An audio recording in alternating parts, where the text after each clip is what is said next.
ಅಪ್ರಾಪ್ತ ಮಕ್ಕಳಿಗೆ ತಮ್ಮ ವಾಹನಗಳನ್ನು ಕೊಡುವಂಥ ಮುಂಚೆ ತಂದೆ ತಾಯಿಗಳು ಯೋಚನೆ ಮಾಡಬೇಕಾಗುತ್ತೆ.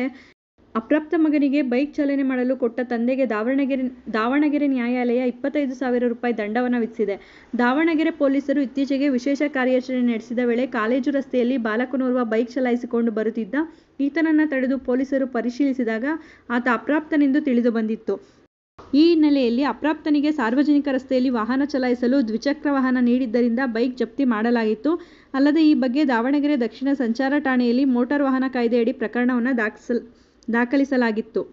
ಪ್ರಕರಣದ ವಿಚಾರಣೆ ನಡೆಸಿದ ದಾವಣಗೆರೆ ಸಿಜೆಎಂ ನ್ಯಾಯಾಲಯ ಬೈಕ್ ಮಾಲೀಕ ಗೋರೂರು ಬಾಲಕೃಷ್ಣ ಮಗನಿಗೆ ವಾಹನ ನೀಡಿದ್ದ ಆರೋಪ ಸಾಬೀತಾದ ಹಿನ್ನೆಲೆಯಲ್ಲಿ 25,000 ರೂಪಾಯಿ ದಂಡವನ್ನು ವಿಧಿಸಿದೆ. ಅಷ್ಟೇ ಅಲ್ಲ, ಅವರು ಯಾವುದೇ ಒಂದು ರೀತಿಯಾದ ಅಪಘಾತಗಳನ್ನು ಮಾಡದಂಥ ಸಂದರ್ಭದಲ್ಲಿ ಅದರ ಪರಿಣಾಮವನ್ನು ಆ ಮಕ್ಕಳ ಪಾಲಕರೇ ಎದುರಿಸಬೇಕಾಗಿರುತ್ತೆ.